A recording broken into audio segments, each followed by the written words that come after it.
All right, welcome to this week's episode of Adventures of Alcaraz. My name is Julian Alcaraz. And I'm Miranda Alcaraz. And tomorrow, I will be 24 weeks pregnant. Yeah, so we're going to recap how week 23 went, we did a lot this week, actually. We started off early there was a lot of pregnancy action this week. There was. So, but it was all kind of lame. It was. So we started off with Monday. We were kind of excited because we were doing a checkup for baby B's anatomy scan. So the first time we had gone, he had an enlarged stomach at the time, possibly because he just swallowed some amniotic fluid during that. Look at all these terms that you know, like amniotic fluid and anatomy scan. Yeah. So it rose awareness for them because it was out of the norm. On this revisit, things were great. It was no longer enlarged, but it was elongated more than the norm, which again left our experience there very unpleasant. Well, basically, yeah, they said that it's not really a concern, that it happens a lot where the baby will swallow amniotic fluid, and so the measurements are outside of their averages, which they like to see them inside of the averages to kind of like check the box. That was on the first time. So that's why they said wait 4 weeks as he develops, come back, and we'll check it again, and it'll probably be fine. So we went back, and before we even get to like the stomach measurement, the whole thing was just... It was a disaster. It was very impersonal. It was a different tech. Mm-hmm. The first time they allowed us to film, which if you guys watched the vlog on top of this podcast, you saw that we got to film some of the ultrasound. Yeah. They were like completely like, you can't film in here. And you even said, well, last time they let us film, and she tried to say, well, here at this location, which it was the same location. It was just a different lady. Yeah. We're not allowed to let you film. And so they wouldn't let us film. And then she like didn't speak to us at all. No. She was just like, click, click, click, click. Looking for something, click, click, click. It wasn't like the first time where she was like, and this is this, and this is that, and oh, look at how cute your baby's like face is, and all of this stuff. No, this lady was not showing us his face. She was not showing us his body or anything. She was just clicking away, not talking to us. And then she's like, all right, I'm going to go get the doctor, and I'll be right back. What sucked about the whole experience, and maybe, they knew what to look for, and they were focusing on that, but I think where it felt very impersonal is the fact that there was no communication. You can tell she was very closed off as an individual, which at that point I knew this was going to be a very professional experience, and that kind of sucked because those moments are very personal for the parents, which again just kind of left a bad taste in our mouths when it comes to hospitals, and it's all based off of the individual. But when you go and your experience is always with someone who's upset, it kind of leaves you tainted towards hospitals, right?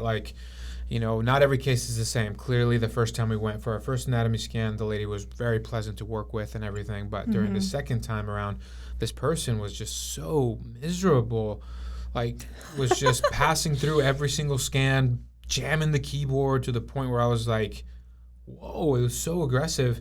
And yeah, she left. Then the doctor came in with an assistant, and we knew what he was doing there, but I don't even think he mentioned to us. He never asked hey, is it okay so the doctor came in with a student, because the guy's tag said student on it, which is the only way I think that we figured out what was going on. Mm-hmm. But usually because I've had that happen to me before, where they'll bring a student in and they say, hey, is it okay? This is a teaching facility. I feel like it's on every episode of Grey's Anatomy, because it's a teaching hospital. Anyways. Is it okay if he stands in? But he didn't. He just had to shake his hand, but didn't really say what was going on. Nothing. Stood right in front of the screen so that I couldn't even see it. Mm-hmm. And and then so we were trying to ask. He said he was very confusing how he was explaining it. It looks fine, but it's a little bit longer than it's outside of the average length. And then when we were asking questions, or you were asking questions trying to understand how the baby gets its nutrients and stuff like that, and why the stomach would be bigger. And then I straight up asked him, is it larger than average? He's like, no, it's not larger than average, it's longer than average. And so the actual volume of what was in his stomach was not more. And yeah, they didn't really like explain anything positive or negative. They just left us more confused than anything else. And what sucked about it is I think that especially nowadays, people are so worried about getting sued. And that was like the perfect example of the fear of them just actually giving their honest opinion, because they didn't have a definitive answer, because obviously the stomach changes so much in shape. So they just kind of left with like uncertainty, where you can tell he wanted to say, it's totally fine, you guys are great. But he kind of worked around that and it's like, well, because it's a little bit longer than average, if you want to come back just for certainty, and then, hey, you get another visit out of it. But his body language just made the whole situation so bad. And it was like he was also, because he had that trainee with him, he was like trying to do his best, even more cautious, and it was just so it was a bad experience. And towards the end, you can tell he was just over like him sugarcoating. He's like, it's fine, enjoy the holidays, just like, schedule an appointment, and worst case you can cancel it. And then also the lady asked if we wanted pictures of him, but I'm kind of weird about the 3D photos. Like I think every baby looks the same on those things, and I think they actually look kind of creepy. I know some people really like them, so I'm not like judging if you're one of those people, but I don't personally like them. And even last time when the lady asked, I was like, no, we don't need 3D ones. Just give us like the normal. And this lady, she's like, she's just like, click, click, click, here's your pictures. And they were 3D photos. And we were just like, okay. That's great. Yeah. But we left, and we just were in a rush to get out of there. It was not exciting. It just kind of took away from the experience of us being able to see him. Because we didn't really get to see him, because they didn't like ever pause for just a moment for us to just like look at him. Yeah, it was unfortunate. Which those are like moments where you can make someone have a great experience or not. But yeah. It is what it is. And then so that was Monday. Mm-hmm. And then we had New Year's Eve, which you were asleep by 8:30 So p.m. excited. Yes. I was up because Knox is still having a hard time adjusting to his new bed. And when I was trying to go to sleep at like 10:30, 11, he woke up. And so I think I was up until right before midnight. But yeah, we definitely did nothing for New Year's Eve. We were tired and we went to sleep. And then on Thursday, yesterday? Yeah, Thursday we went to the midwifery. Yes, we've come down birthing center. Yes. And we thought we were going to be able to meet with the midwife and like actually have her like check me out and stuff, but the very first appointment even there was like asking all the questions about my health history and like, do I smoke and have I been doing drugs during this pregnancy, and like about my past pregnancy and everything. They have to like do this whole like intake. And so it was just with a nurse. I mean, it was fine. It was fine. Mm-hmm. But it wasn't, we didn't get to like talk to the midwife. We mentioned to the nurse what had been happening at the ultrasounds, and she said to definitely talk to the midwife about that. We have an appointment next week. Yeah, I think the good thing about that trip was not necessarily that, but for me, it was now solidifying that route. Yeah. Because like that's the route that is going to be needed, and just feeling comfortable and good about it without navigation, because now I know how to get there without navigation. And then being there, the vibe again, it just felt good. It felt great. It's like, great, this is what we're doing this. So that was really nice. I actually had a moment when we were sitting in, so at this birthing center, I think they have like 3 or 4 like hotel room type rooms for where the births happen. And we were in one of those talking to the nurse, and I just like almost had like I had like a flashback of when I was giving birth to Knox, like a horror movie flashback. Oh no. But it was now in the new room. So I was like picturing that in the new room. And it was like there was a little definite like, oh my gosh, I can't believe I'm going to do that again. Mm-hmm. Yeah, I mean, we're committed. I mean, at this point, we got to get this baby out somehow.